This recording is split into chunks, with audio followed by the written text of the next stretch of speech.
Senhor, o Salvador. Só por Ele eu ganhei a vida eterna com Deus.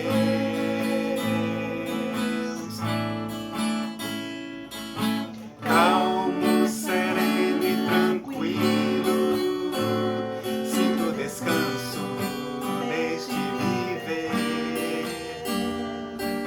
Isto devo ao amigo que só por Ele eu pude obter. Ele é Jesus, meu amigo, meu Senhor, o Salvador. Só por Ele eu ganhei a vida eterna com Deus, com Deus, com Deus.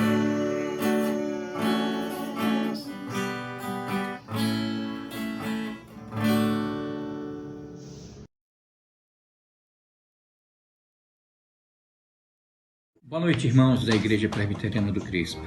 É muito bom poder estar aqui para juntos participarmos de mais um culto ao nosso Deus. E vamos dar início louvando ao nosso Deus, com o hino 99, Louvor ao Redentor.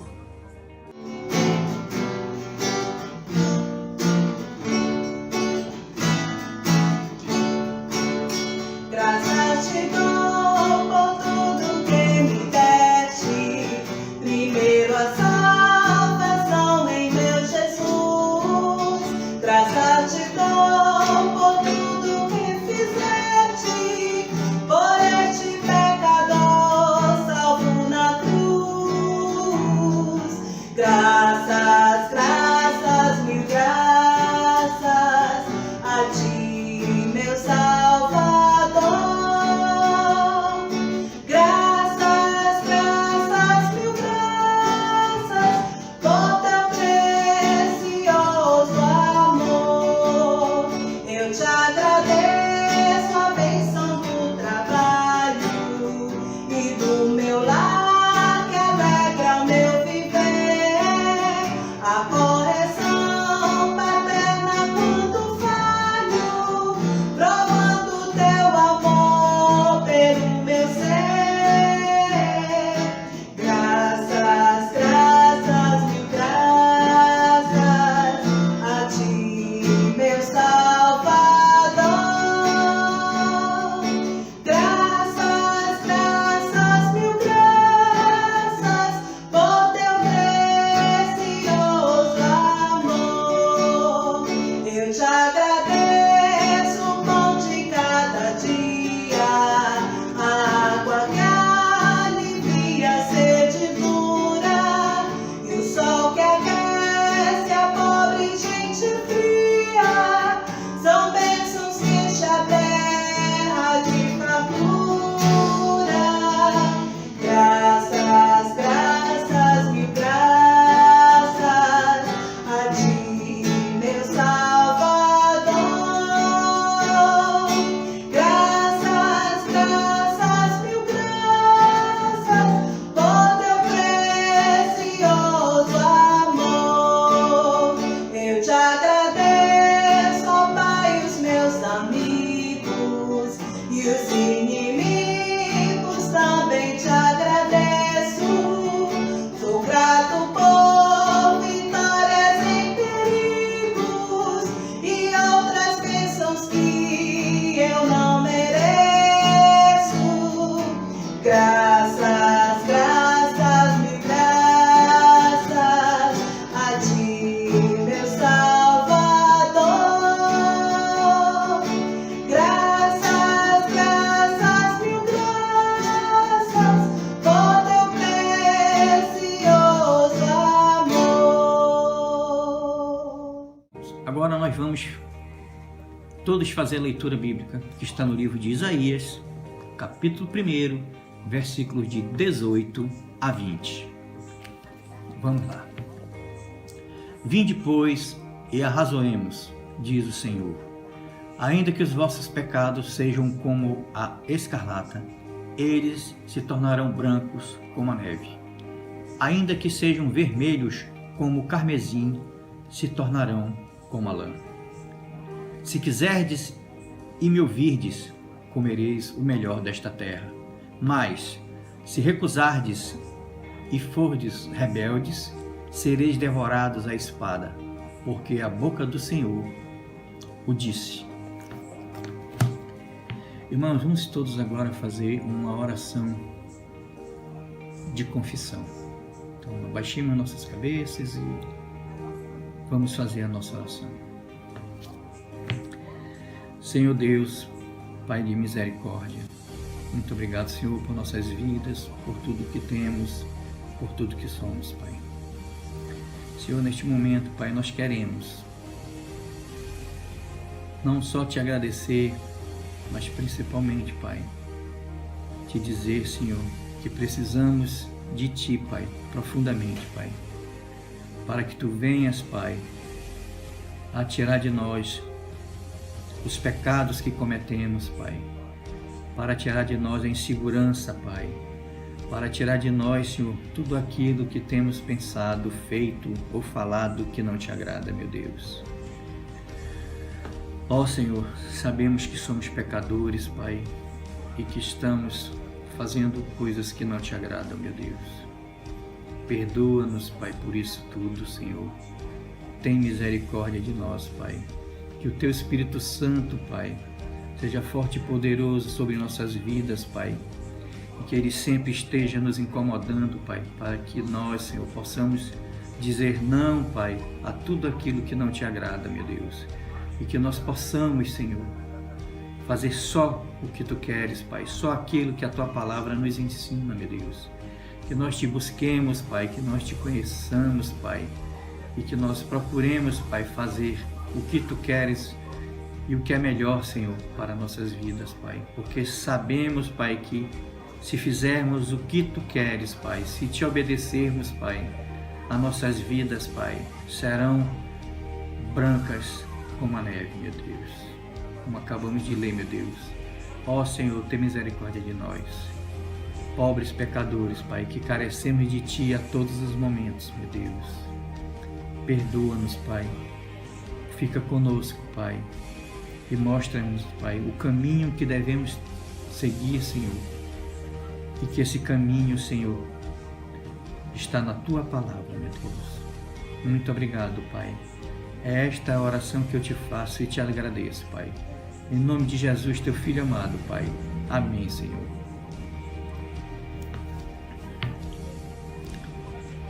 E agora, irmãos, vamos fazer uma segunda leitura, Senhor, bíblica. Essa leitura está no livro de Salmos, no capítulo 100, versículos de 1 a 5. Vamos procurar ler juntos. E a palavra fala o seguinte: celebrai com júbilo ao Senhor todas as terras. Servi ao Senhor com alegria. Apresentai-vos diante dele com cântico. Sabei que o Senhor é Deus, foi Ele quem nos fez e dele somos. Somos o seu povo e rebanho do seu pastoreio. Entrai por suas portas com ações de graça e nos seus átrios com hinos de louvor. Rendei-lhe graças e bendizei-lhe o nome, porque o Senhor é bom, a sua misericórdia dura para sempre, e de geração em geração a sua fidelidade. Irmãos, a palavra do Senhor é verdadeira e precisamos, de fato, permitir que ela modifique nossas vidas, nossos pensamentos, e que esta palavra possa todos os dias nos incomodar, para que nós possamos a cada dia Te buscar e Te seguir, Senhor. E, Senhor, vamos agora entoar mais 2 cânticos. Os cânticos Eu Te Agradeço e depois Deus de Aliança.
atentos permanecem em mim,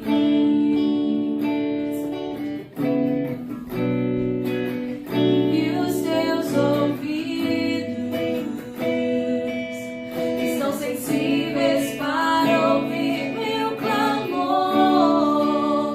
Posso até chorar,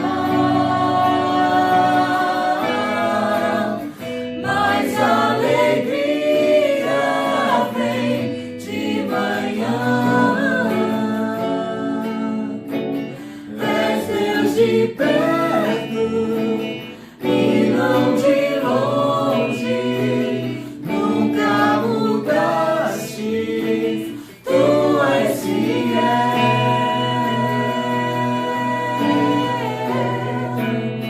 Deus de aliança, Deus de promessas, Deus que não é homem pra mentir.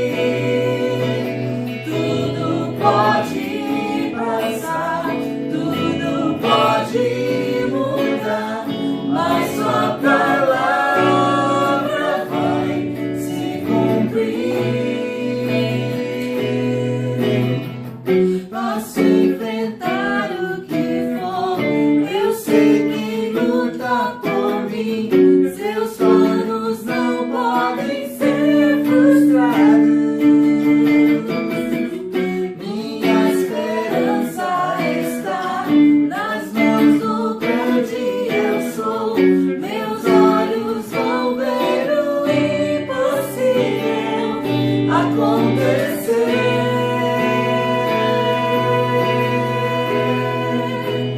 Deus de aliança, Deus de promessas, Deus que não é homem pra mentir. Tudo pode passar, tudo pode mudar, mas sua palavra vai se cumprir.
Olá, boa noite, igreja IPC, Igreja Presbiteriana do Crespo.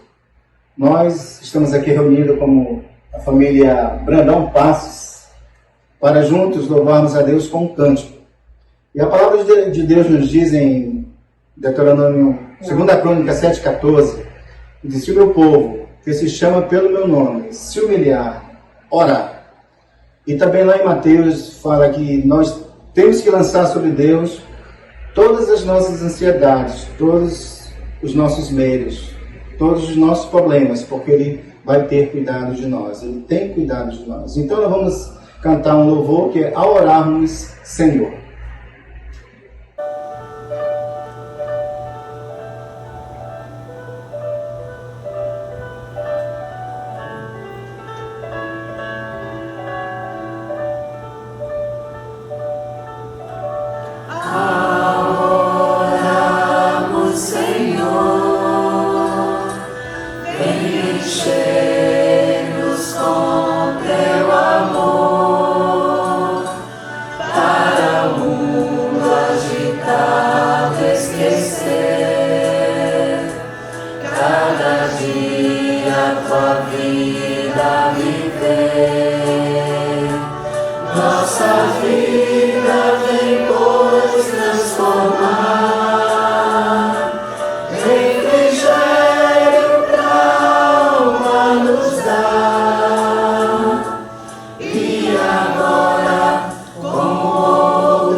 Meus irmãos, boa noite a todos vocês. Que alegria que a gente tem no Senhor de poder, de novo, comunicar a palavra de Deus com todos vocês, cada um na sua casa, cada um com a sua família. E esse é um tempo também de louvor a Deus, porque estamos na presença dEle, cultuando o seu nome.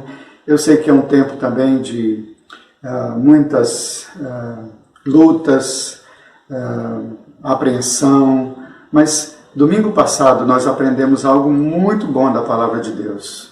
Para esse tempo, para a nossa vida, ouvimos da palavra de Deus que devemos orar sempre e nunca esmorecer. Como é que você está? Nessa semana, como você está em relação à sua oração, em relação à sua devocional, em relação à sua leitura das Escrituras e meditação da Palavra de Deus? Lembre-se disso. Essa palavra é de Deus para nós, que devemos orar sempre e jamais esmorecer. Esse não é tempo mesmo da gente esmorecer, é tempo da gente orar. Então, queridos, eu quero, com muita alegria, dirigir hoje a palavra a todos vocês. Vocês que estão em casa, que são membros da Igreja Presbiteriana do Crespo, vocês que podem estar ligados no YouTube ou no Facebook e não serem membros da Igreja Presbiteriana do Crespo, a nossa alegria é muito grande de saber que Deus conhece cada um de vocês, o coração de vocês, e Ele tem mesmo como comunicar ao nosso coração a sua palavra muito mais do que aos nossos ouvidos. Então eu fico muito contente de saber que Deus pode alcançar você onde você está. E eu queria hoje começar fazendo uma pergunta para vocês. Vocês sabem que de vez em quando eu começo a mensagem com uma pergunta, uma questão, para fazer a gente refletir, aquecer a nossa mente, para que a gente possa compreender toda a mensagem e aquilo que vai ser pregado hoje. E a pergunta que eu tenho para você hoje é essa, que está aqui. Quantos convites que você recebeu marcaram e mudaram a sua vida? Você pode lembrar? Bem, geralmente nós recebemos convites para festas, né, aniversários, casamentos, formaturas, para refeições, recebemos convite para reuniões, para cultos e para muitas outras coisas recebemos convites. Mas será que algum desses convites que recebemos na nossa vida marcaram e puderam mudar nossa vida? É sobre isso que eu quero que você comece a pensar hoje à noite. E o texto que a gente vai trabalhar nessa pregação, é Mateus 11, 25 a 30. E eu quero dizer para os irmãos que durante 2 semanas, essas 2 semanas, eu fiquei meditando sobre este texto. E muitas coisas Deus foi trazendo ao meu coração, à minha mente. Não sei se vou poder comunicar cada uma delas, mas eu sei que Deus trabalhou o meu coração, aquietou a minha alma, me deu paz. E é nessa perspectiva também que eu quero pensar com você sobre Mateus 11, 25 a 30. Esse texto, irmãos, ele está aqui, vai aparecer aqui, e eu quero que você acompanhe a leitura que está aqui. Diz assim esse texto: por aquele tempo, exclamou Jesus: graças te dou, ó Pai, Senhor do céu e da terra, porque ocultaste estas coisas aos sábios e instruídos e as revelaste aos pequeninos.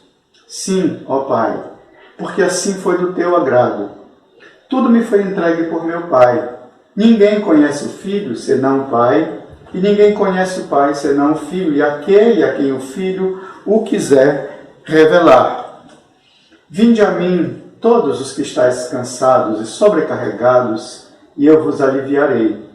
Tomai sobre vós o meu jugo e aprendei de mim, porque sou manso e humilde de coração, e achareis descanso para a vossa alma, porque o meu jugo é suave e o meu fardo é leve. Esse é o texto que eu quero compartilhar com todos vocês nessa noite, em espírito mesmo de oração, no temor do Senhor. Bem, a gente então começa pensando em alguns chamados de Deus nas Escrituras. Olhando para cá, a gente vai lembrar de alguns desses chamados de Deus. Deus chamou Adão e Eva à existência. Quando não existia nada, quando não tinha nada, Deus chamou essas 2 criaturas suas à existência. Depois nós também vimos que Deus chamou Noé e sua família à sobrevivência. Quando Deus prepara o dilúvio para exterminar aquela geração, Deus chama Noé e chama a sua família para que eles sobrevivam na arca que Deus mandou que ele preparasse. Também nós encontramos que Deus chamou Abraão e Sara para a fé, para que eles pudessem crer e estar seguros nas promessas que Deus fez para eles. Isso é o que Deus tem para Abraão. Por isso ele é chamado o pai da fé. Por isso encontramos que Abraão creu e foi justificado por isso. E também encontramos que Deus chamou Israel para a liberdade e para o arrependimento. Deus, então, encontramos que Deus fez esses chamados todos nas Escrituras. Nós vimos há 2 domingos atrás sobre a pessoa e o ministério de João Batista. E a gente lembra que com João Batista finaliza todo o período profético. E no ministério de João, ele denunciou o pecado, chamou ao arrependimento, apontou o Messias e anunciou o juízo vindouro. Então, claramente, no ministério de João tem um chamado de Deus ao arrependimento por meio do último profeta, João Batista, desse período que encerra antes da vinda do Messias. Depois de desses acontecimentos com João, então nós temos o início do ministério de Jesus. Depois do ministério de João no deserto, pregando e batizando, então, o batismo de Jesus, no capítulo 4 de Mateus, começa então o ministério de Jesus. Jesus é batizado, depois é levado pelo Espírito ao deserto, onde ele jejua por 40 dias, e então vem sobre ele a tentação. Depois Jesus então chama pessoas para serem seus discípulos e começa a pregar nas cidades. E há uma coisa muito interessante com a pregação de Jesus nas cidades. É uma pregação cujo conteúdo era o evangelho do reino, de um novo reino que se instalava com poder. Não poder humano, não poder deste mundo, mas com poder de Deus. Uma pregação que era acompanhada pela manifestação da sua autoridade sobre a natureza e para efetuar sinais, curas, para libertar pessoas dos mais terríveis processos de aprisionamentos, aprisionamento espiritual, aprisionamento da mente, aprisionamento das emoções. Era a resposta que Jesus dá a João Batista. Então, tudo isso acontece nesse início do Evangelho de Mateus. Agora, quero chamar a sua atenção para o verso 25. Mateus começa a aquecer o coração de seus leitores para algo excepcional e glorioso que Jesus vai dizer. Não será dito de qualquer jeito, pela importância e pelo impacto que suas palavras causarão. As primeiras palavras do verso 25 são por aquele tempo. Por aquele tempo tem uma importância muito grande nesse contexto todo. Porque esse tempo começa no primeiro verso do capítulo 11 e chama atenção para algumas coisas que eu quero colocar para os irmãos. Primeiro, naquele tempo Jesus envia os discípulos, depois de um período de instrução que Jesus dá para eles no capítulo 10, quando começa o capítulo 11, então Jesus envia os discípulos para que eles vão de cidade em cidade. Naquele tempo, João Batista estava preso, porque João Batista, se todos os irmãos se lembram, ele denunciou o pecado de Herodes, casando com Herodias, que era esposa do seu irmão. Então, João fora preso por conta disso, por ter denunciado o pecado. Naquele tempo, João revela uma dúvida e recebe a resposta de Jesus. Qual era a dúvida de João quando ele está na cadeia, na prisão, quando ele está lá sozinho? João manda perguntar algo de Jesus. Ele manda seus discípulos com a seguinte pergunta: és tu mesmo aquele que deverias vir? Ou devemos esperar outro? E a gente fica intrigado, né, com essa pergunta de João, porque algum tempo antes desse acontecimento, João Batista apontou para Jesus e disse: eis o Cordeiro de Deus que tira o pecado do mundo. Então, naqueles dias, João não tinha dúvida de que Jesus era o Messias, o Filho de Deus. Mas, nessa outra situação, João está preso e ele então manda perguntar a Jesus: és tu mesmo aquele que deveria vir ou devemos esperar outro?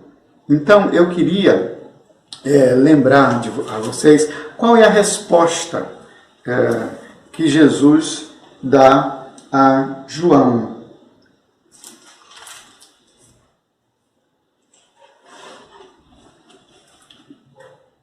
Jesus dá uma resposta a João muito interessante, porque naqueles dias e naquele tempo, Jesus dá testemunho sobre a pessoa de João Batista. E tem dois destaques.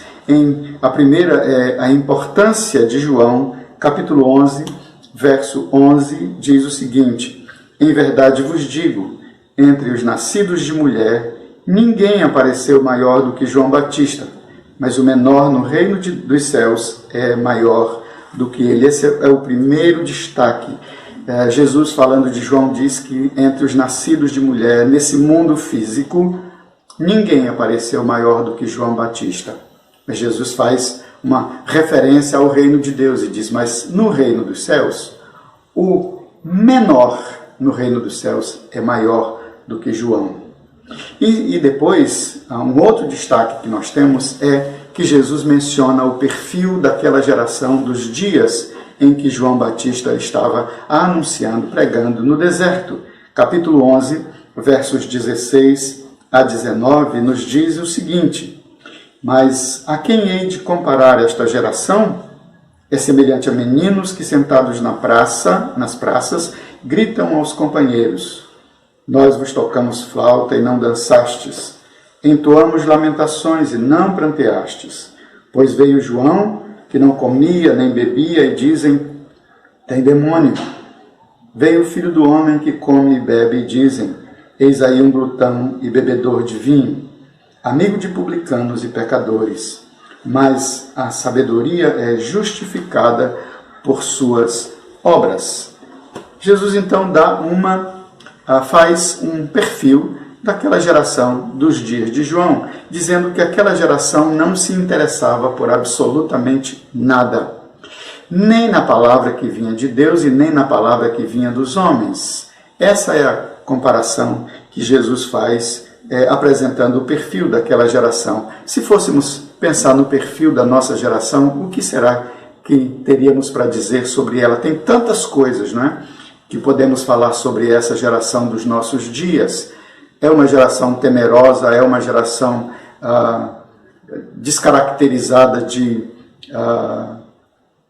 moralidade, é uma geração que não teme a Deus. Então, o perfil vai por aí, é muita coisa que nesses dias acontece no nosso tempo, na nossa geração, sem contar com isso que acontece agora, uma geração temerosa, com medo, uma geração que não sabe mais o que fazer, porque pensou que o mundo, de fato, fosse controlado direitinho por eles mesmos. Tudo parecia que ia muito bem, de repente, tudo parece ter entrado em colapso.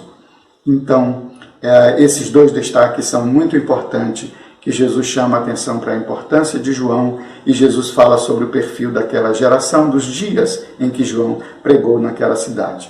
Naquele tempo, Jesus lança um lamento sobre as cidades de Corazim, Betsaida e Cafarnaum, porque viram os sinais e não se arrependeram. Jesus diz que se em Tiro e Sidom se tivesse feito os mesmos sinais que foram feitos nessas três cidades, depressa aquelas pessoas dessas duas cidades, Tiro e Sidom, teriam se arrependido. Mas Corazim, Betsaida e Cafarnaum viram muitos sinais, muitos milagres de Jesus, ouviram a palavra, mas eles não se arrependeram.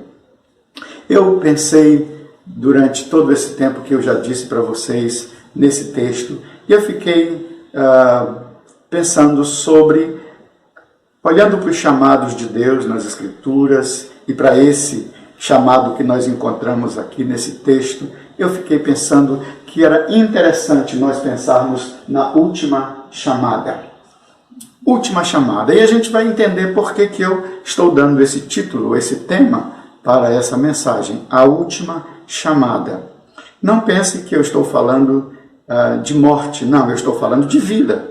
É última chamada para a vida e não para a morte. É última chamada para receber graça de Deus, misericórdia de Deus, e não para receber exatamente juízo e maldição. É a última chamada. Primeiro aspecto dessa última chamada é que ela é decisiva por causa daquele que chama. Queria que você prestasse atenção nesse fato. A última chamada é decisiva por causa daquele que chama.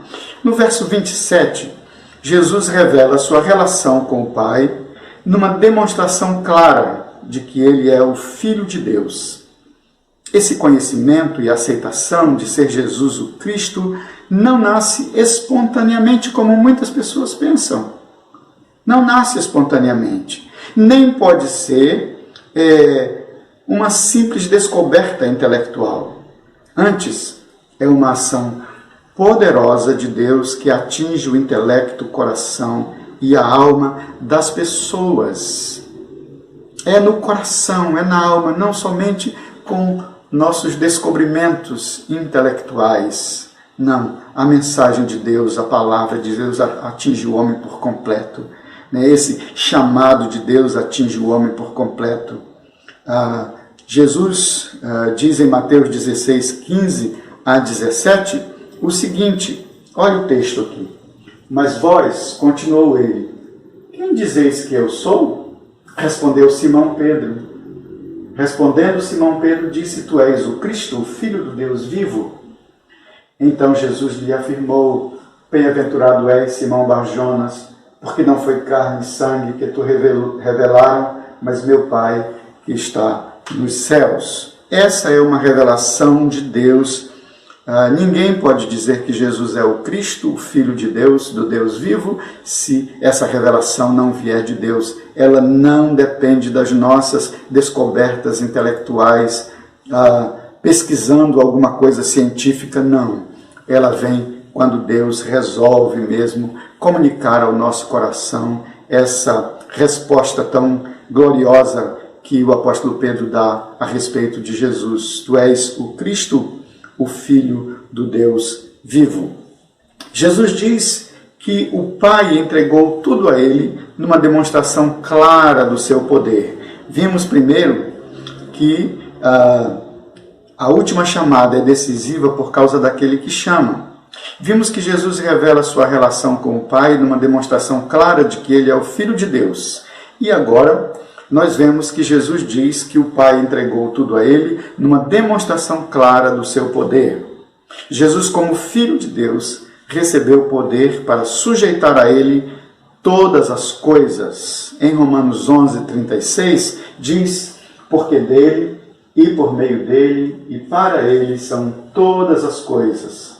A ele, pois, seja a glória eternamente. Amém. Nesse texto, Paulo diz que, na verdade, tudo existe e subsiste mesmo por causa de Cristo. Porque dele, por meio dele e para ele são todas as coisas, não são algumas coisas, mas todas as coisas, visíveis e invisíveis desta vida e não desta vida, deste mundo e não deste mundo, todas as coisas são dele, para ele e por meio dele. Por isso, ele é glorificado eternamente. É isso a palavra do apóstolo Paulo. Também nós vimos Jesus afirmando que só ele pode revelar o verdadeiro conhecimento de Deus a quem ele quiser, numa demonstração clara da sua autoridade. Deus conferiu a Jesus essa autoridade para que ele revelasse esse conhecimento de Deus a quem ele quiser. Não é quando a gente quer, não é se queremos, mas é quando ele quer. Sem interferência ou indicação, Jesus chama quem ele quer para lhes dar instrução do conhecimento de Deus. Em Marcos, capítulo 3, verso 13, está escrito o seguinte: depois subiu ao monte e chamou os que ele mesmo quis. E eu quero chamar a sua atenção para essa palavra, aqueles que ele mesmo quis, e vieram para junto dele. E nós sabemos que essa palavra é dita a respeito dos discípulos.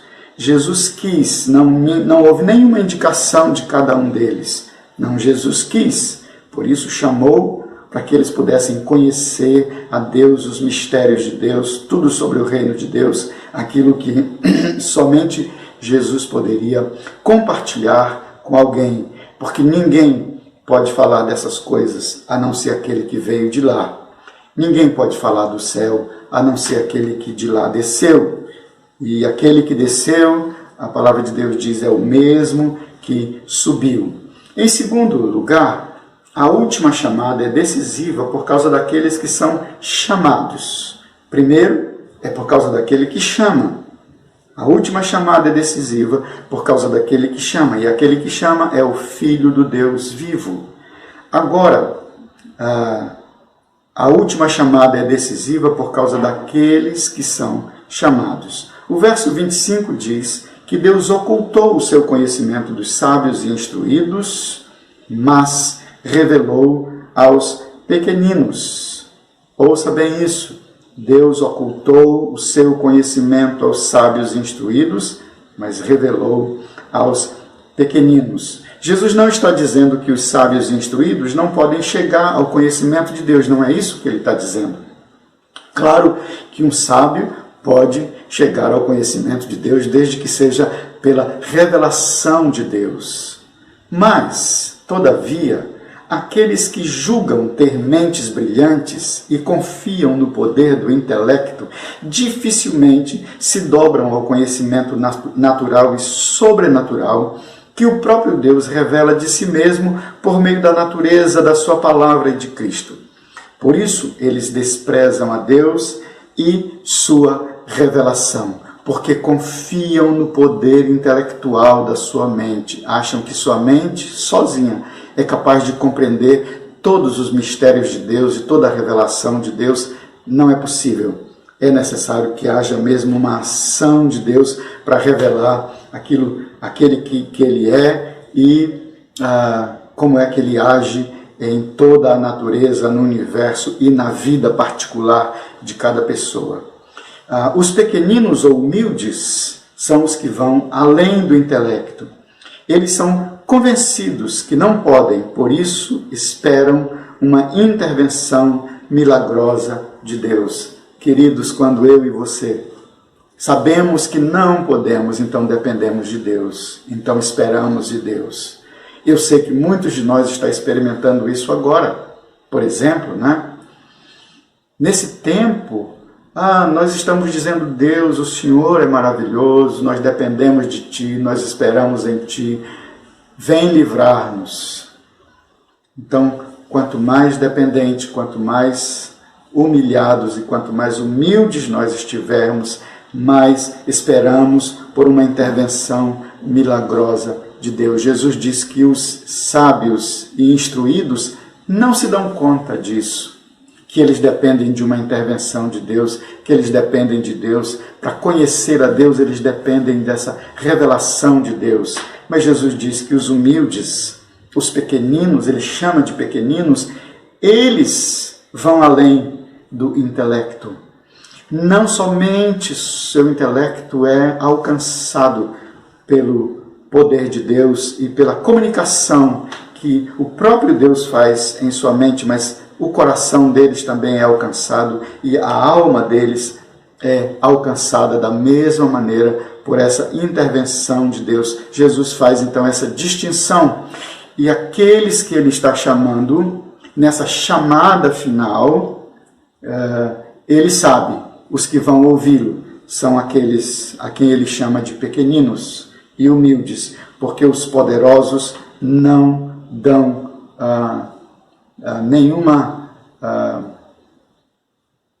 não conseguem compreender e não dão atenção para aquele que Deus é e sua revelação.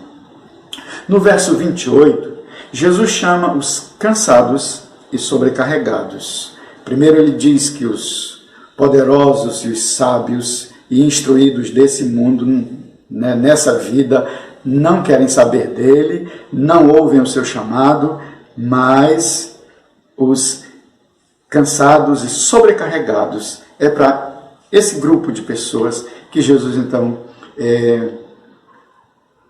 anuncia esse convite, essa chamada final. Esses cansados e sobrecarregados são aqueles sobre quem os fariseus lançavam pesados fardos que os impediam de caminhar com alegria e gratidão. Bom, quem está com um fardo nas costas não caminha com alegria. Se você já carregou alguma coisa pesada na cabeça ou nas costas, sabe disso. A gente não vê a hora de tirar o fardo das costas da cabeça. Quem teve a experiência de carregar água na cabeça, em Manaus, no tempo não tinha água encanada e muita gente carregava água na cabeça.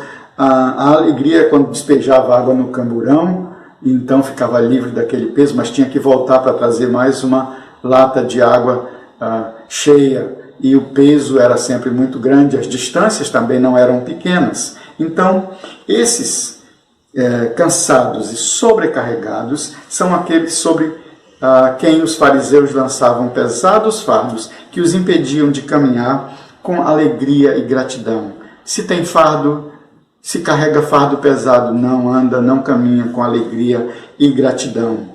Eram pessoas que buscavam desesperadamente por Deus e que se empenhavam com todas as forças para serem bons, mas sempre se deparavam com as impossibilidades humanas. Então caíam em desespero e cansaço, porque é assim mesmo. Muitas vezes nós queremos fazer a vontade de Deus, queremos cumprir todos os mandamentos de Deus, mas nós nos deparamos com essas impossibilidades humanas. E então, quantas vezes não nos entristecemos porque pecamos, porque falhamos, porque não cumprimos o que a palavra de Deus diz? Então, era assim que acontecia com esse povo. Jesus está olhando para essas pessoas que entraram em desespero e cansaço, porque toda vez que tentavam fazer aquilo que agradava a Deus, acabavam encontrando essas impossibilidades humanas, então caíam em desespero e cansaço. A vida se transformava numa rotina de tentativas e fracassos. Todos aqueles para quem Jesus está dizendo e chamando de cansados e sobrecarregados, a vida tinha se transformado numa rotina de tentativas e cansaço e fracasso. Tentavam viver uma vida que agradasse a Deus, tentavam cumprir a lei, os mandamentos, mas de alguma maneira eles se viam fracassados. E isso, claro, causava neles uma tristeza profunda por não conseguirem, de fato, caminhar assim diante de Deus, fazendo a vontade de Deus. E a última chamada é decisiva por causa da sublimidade do seu objetivo. A última chamada é decisiva por causa da sublimidade do seu objetivo. E aí nós temos três expressões muito importantes nessa questão. São essas três expressões: vinde, tomai e aprendei. Vinde, tomai e aprendei. Nunca mais esqueça essas três expressões, são muito interessantes nesse texto. Vinde, tomai e aprendei. Essas três expressões, interessante, elas estão no mesmo modo verbal, na mesma pessoa, né? Vinde, todos estão no imperativo, afirmativo e plural. É assim que essas expressões aparecem no texto. Vinde, tomai e aprendei. A primeira expressão, então, vinde, poderia ser apenas um convite, como outro qualquer, se seu objetivo fosse para participar de algum evento, festa, aula, palestra, culto, reunião, etc. Mas não é. Esse convite não é para isso. Por isso ele é um convite, uma chamada final. Por isso tem esse aspecto de ser decisivo, porque tem esse objetivo de chamar as pessoas com essa expressão vinde. Jesus está chamando as pessoas, porque o convite de Jesus que chama pessoas a Ele, é isso que aparece no texto. Jesus diz, vinde a mim. Nesse sentido, Jesus se coloca como aquele que pode marcar e mudar a vida das pessoas. Não foi assim com você? Um dia você ouviu um convite de Jesus na pregação da sua palavra ou na leitura da sua palavra.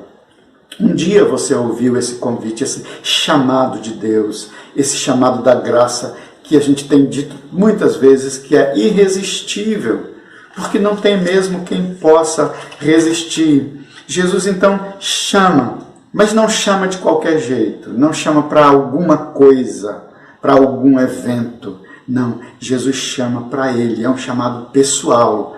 Jesus está dizendo, vinde a mim. Jesus é exatamente aquele que Ele disse que era, o Filho de Deus. Nele está a vida eterna, nele podemos encontrar alívio. Alívio para o coração, alívio para a alma, alívio para a mente. Nele finda-se a procura. nele findam-se as tentativas, nele finda-se o desespero, nele findam-se as impossibilidades humanas. Ele é Deus. Eu sei que você disse um aleluia aí. Faça todos, vizinhos de vocês, ouvirem esse aleluia, né? Porque eu estou dizendo que em Jesus finda-se essa procura que fazia as pessoas do tempo de Jesus viverem cabisbaixas, entristecidas, desesperadas. Nele finda-se a procura por esse conhecimento de Deus. Em Jesus finda-se essa procura. Jesus, ele revela pessoalmente, inteiramente, perfeitamente quem é Deus. Nele findam-se as tentativas, aquelas tentativas que acabavam sempre frustradas. Nele finda-se o desespero. Nele findam-se as impossibilidades humanas. Ele é Deus. Aleluia. Ele é Deus. Jesus diz assim também, tomai. É a segunda expressão. Primeiro é vinde, e Jesus chama para ele. Agora diz Jesus, tomai sobre vós o meu jugo. Jesus oferece aos seus convidados a possibilidade de trocar o fardo ou jugo com ele. Fardo ou jugo era exatamente o peso que era imposto para cada uma das pessoas daqueles dias a respeito dessa busca por Deus, de fazer a vontade de Deus, de cumprir a vontade de Deus. A gente, então, podia compreender algo que é maravilhoso. Ouça bem, sem Cristo, obedecer à lei e todos os complementos inseridos pelos escribas e fariseus era a única condição para que alguém pudesse agradar a Deus, se aproximar dele e receber dele algum favor. Era isso que era ensinado e era isso que era exigido das pessoas. Você só pode receber alguma coisa de Deus, só pode conhecer Deus, você só pode agradar a Deus se você cumprir à risca todos os mandamentos que Deus deu e todas as demais prescrições que os fariseus acresceram aos mandamentos. Isso era fardo extremamente pesado e impossível de ser carregado. É fardo pesado demais, impossível de ser carregado. A constatação de que eram incapazes de cumprir a lei de Deus produzia esse desespero e cansaço. É por isso que Jesus dirige a eles esse convite. Vinde a mim todos vós que estáis cansados e sobrecarregados. As condições impostas no Salmo 15, se você já leu o Salmo 15, você deve lembrar dele. Porque ali no Salmo 15 aparecem algumas condições que podem ser encontradas no pecador.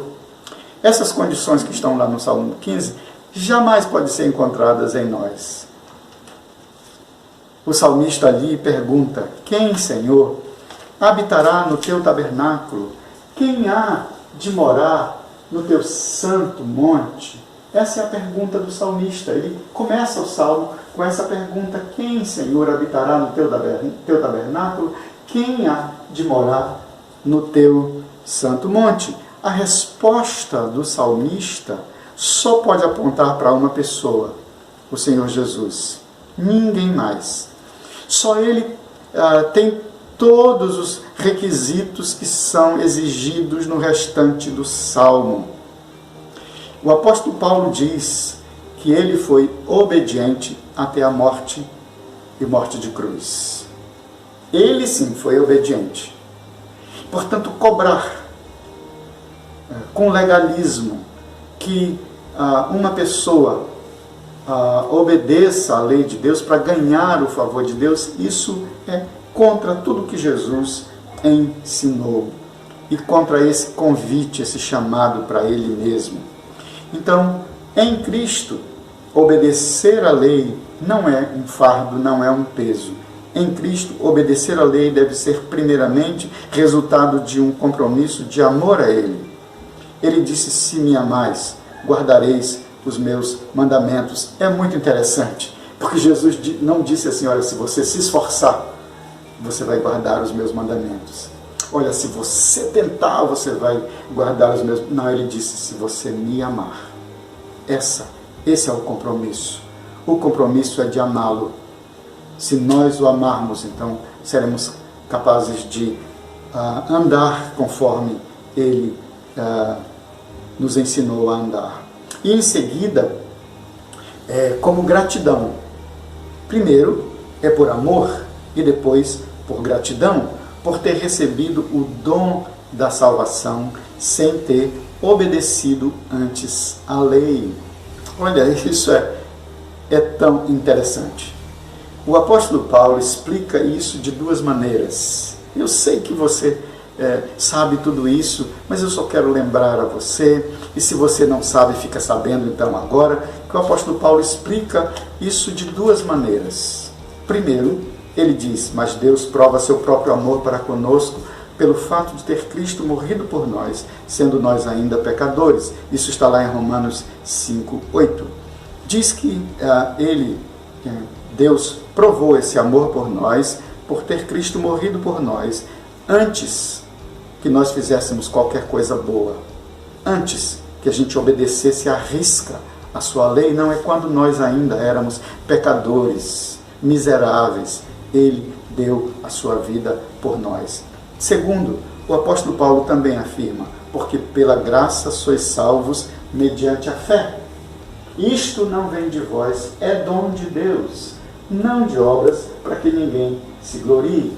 Então, essa afirmação do apóstolo Paulo diz que a gente recebe de Deus essa graça da salvação, a maior de todas as graças, né? A graça da salvação, a maior de todas as bênçãos, a bênção da salvação, nós recebemos como dom e não como merecimento, porque não fizemos absolutamente nada. E isso é para que eu não me glorie. Não recebi de Deus essa bênção para que eu não me glorie. Eu não recebi por causa dos meus esforços, eu não recebi porque eu era bonzinho, eu não recebi porque eu fazia só o que era bom. Não. É dom de Deus. É dom de Deus. E não tem a ver com as nossas obras, para que ninguém se glorie. Jesus, então, terminando as três expressões, a última expressão é aprendei. E Jesus diz, aprendei de mim. Será que sabemos o que isso significa? Aprender de Jesus? Jesus disse, vinde a mim, todos vós que estáis cansados e sobrecarregados, e eu vos aliviarei. Tomai sobre vós o meu jugo e aprendei de mim, porque sou manso e humilde de coração. Será que sabemos que isso significa aprender de Jesus? Olhe bem, uma coisa interessante. Jesus não convida para aprender alguma instrução dele, para ter alguma aula com ele, ou para receber alguma informação com ele, mas para aprender dele. Aprender dele. Aprender dele requer estar junto dele, andar com ele, observar sua vida, suas atitudes e suas ações. Aprender de Jesus significa ser transformado pela sua vida e repetir o seu exemplo. Aprender de Jesus significa ser transformado mesmo, para poder repetir esse exemplo de Jesus. Jesus diz por que a gente deve aprender dele. Ele diz que porque ele é manso e humilde de coração. Nessa matéria de humildade e mansidão, não dava para aprender com os doutores da lei. Por esta razão, Jesus chama gente cansada, sobrecarregada, de quem se exigia tantas coisas. Jesus os chama e diz, aprendam de mim. Os fariseus não são bons para aprender deles. Eles são bons para dizer para vocês, vão para a lei. Mas eles não são bons como exemplos. Mas Jesus disse, aprendam de mim. Eu sou exemplo. Aprendam de mim. Jesus termina então confortando aqueles que sem resultado se debatiam tentando viver em obediência à lei de Deus, sempre fustigados, pelos mestres da religião e sem nenhum sucesso. Jesus termina dizendo: achareis descanso para a vossa alma. Jesus está dizendo: eu tirarei esse fardo de vocês. Eu libertarei vocês desse jugo. Vocês estão debaixo de jugo. O jugo dessa obediência à lei para conseguir favor de Deus. Eu quero libertar vocês disso. Eu tirarei o fardo de vocês. Vocês terão alívio. Essa é a expressão para descanso, é alívio. E eu queria, agora, talvez você esteja pensando: bom, como é que eu aplico tudo isso à minha vida? O que é que vai acontecer daqui para frente? Como é que eu devo viver? Depois que eu ouvi essa palavra, depois que eu li de novo esse texto, depois que tudo isso veio à minha mente, e agora? Agora eu tenho 3 importantes questões para dizer para você. Primeiro, é que você se alegre e jubile no Senhor. Nós não temos razão para a tristeza, para o desespero, para as tentativas, para nos agarrar a qualquer outra promessa de felicidade que não seja a vida eterna. Então, essa alegria não pode sair do nosso coração e da nossa vida. Alegrai-vos no Senhor, diz o apóstolo Paulo. Outra vez vos digo: alegrai-vos. Alegrai-vos no Senhor. Alegre-se e jubile no Senhor, porque não temos razão para a tristeza, para o desespero, para as tentativas, né? Todo mundo tentando alguma coisa para agradar a Deus. Não. Nós não temos que nos agarrar a qualquer outra promessa de felicidade que não seja a vida eterna em Cristo. Só Ele pode nos garantir e nos dar como dom a vida eterna. Segundo, nosso desejo de agradar a Deus em obediência deve ser resultado do nosso amor a Jesus e da nossa gratidão pela salvação que encontramos nele. Esse deve ser o nosso maior desejo de agradar a Deus, de obedecer a Deus. Obedecer não para ganhar, mas obedecer para agradecer. É assim que nós devemos continuar vivendo. Nosso desejo deve ser esse: agradar a Deus em obediência, como resultado do nosso amor a Jesus e da nossa gratidão pela salvação que encontramos nele.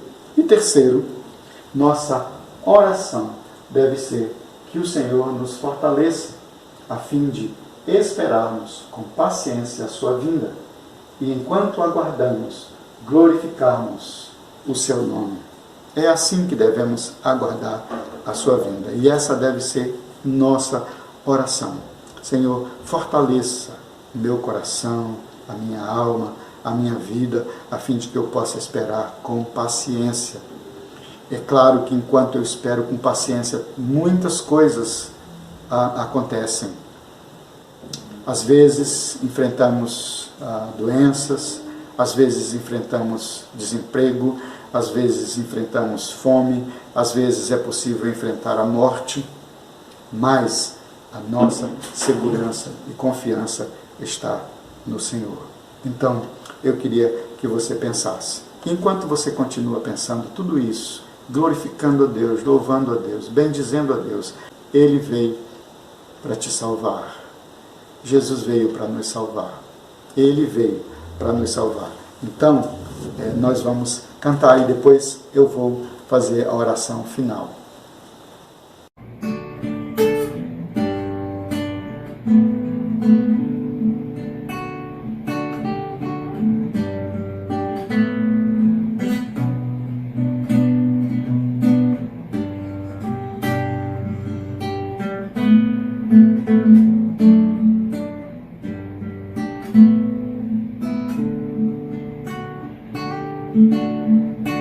Diga para os temerosos, não há nada a temer. Poderoso é o teu Senhor, quando clama seu nome. Ele então virá, Ele vem pra te salvar.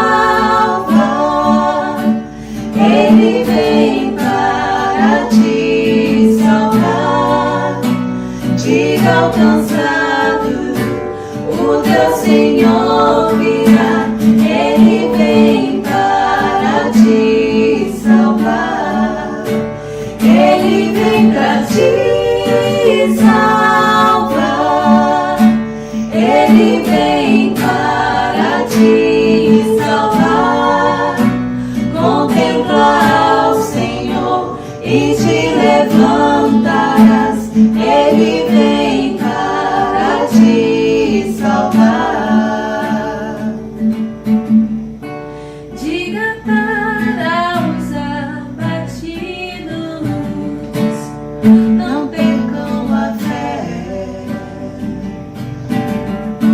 poderoso é o teu Senhor, quando clama teu nome, Ele então virá, Ele vem pra te salvar. Ele vem para te salvar. Diga ao cansado, o teu Senhor virá. Ele vem para te salvar. Ele vem pra te salvar. Ele vem para te salvar.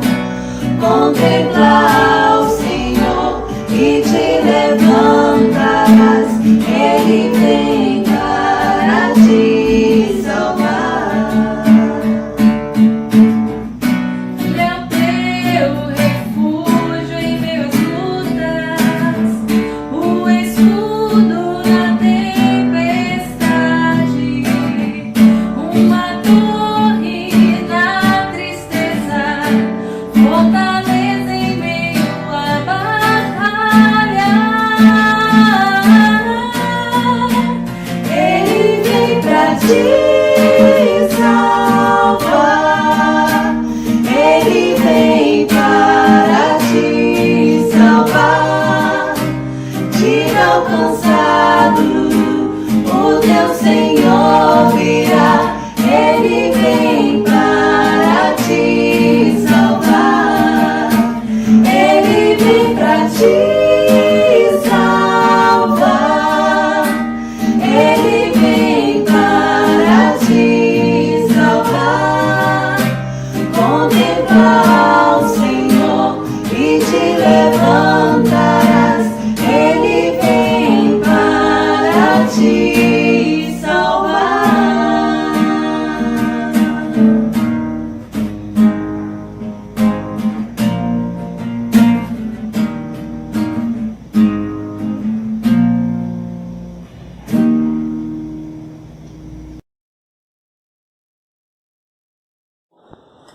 Então, agora nós vamos orar.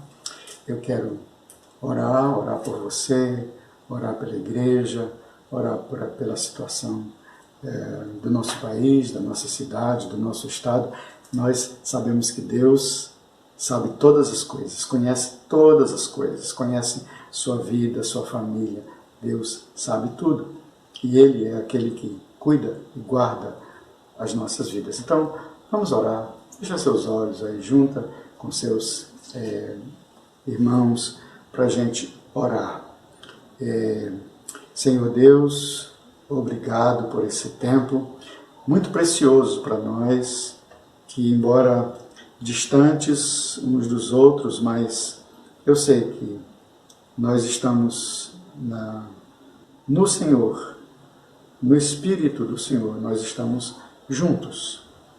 Por isso, Deus, eu quero te agradecer, quero te louvar pela vida da Igreja Presbiteriana do Crespo, por cada membro, por cada família, por todas as pessoas que fazem parte dessa igreja. E quero colocar diante do Senhor aqueles nossos irmãos que estão enfermos, a nossa irmã Fátima, o Henderson, a Marina, a Gisele, a Clarice, o Michel, a Alice, a Lecilei e também a sua mãe, Dona Maria. Quero colocar todos esses nossos irmãos diante do Senhor, pedindo que a Tua graça e misericórdia continue se derramando sobre a vida deles e que a saúde deles seja restaurada no Senhor.